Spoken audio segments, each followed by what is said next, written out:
Here are today's top news stories and why they matter.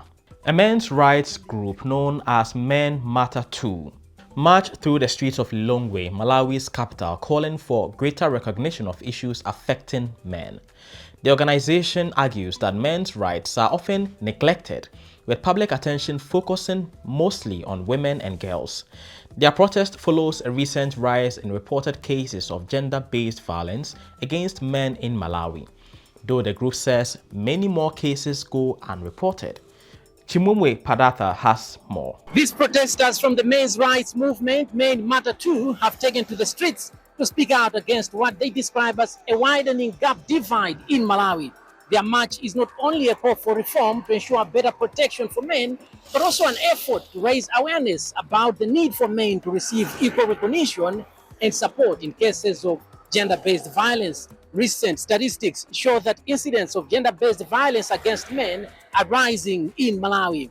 However, most male victims still refrain from reporting abuse or seeking support. You know, we are in a society that men are considered as perpetrators of child abuse and GBV.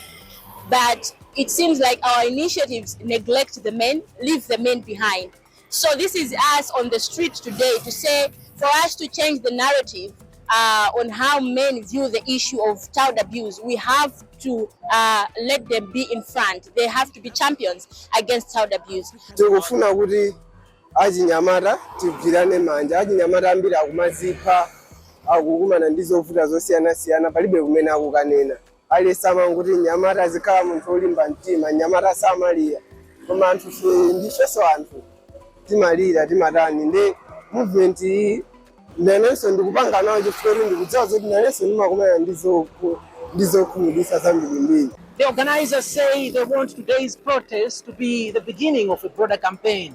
They plan to take their advocacy for men's rights into schools, communities, and other public spaces. By January this date last year, Malawi had registered 153 suicides, and out of those 153, 125 of them were men, meaning almost 80-something% of those that committed suicide were men.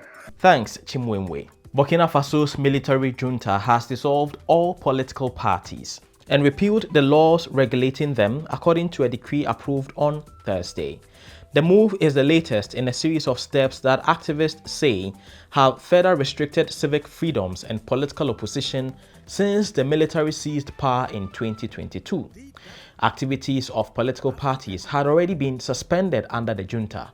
According to state media, all party assets will now be transferred to the state. The FIFA World Cup trophy has arrived in South Africa as part of its global tour ahead of the 2026 tournament in July. South Africa is one of 9 African nations that have qualified for this year's competition, which will be hosted in North America. Tuzo Kumalo reports from Pretoria. It was an exciting moment at the Union Buildings in Pretoria as President Cyril Ramaphosa lifted the FIFA World Cup trophy. He didn't mince his words, ordering the national team Bafana Bafana to bring it home permanently after the World Cup. It is expected that the cup will tour a few places within South Africa before moving to another country. South Africa returns to the World Cup after participating in the tournament in 2010. The trophy's visit to South Africa will serve as a morale booster ahead of Bafana Bafana's opening Group A match against Mexico on July 11. A total of 48 teams will be fighting for the Golden Trophy, and South Africa is hoping to be the country that lifts it. Thanks, Tuzo.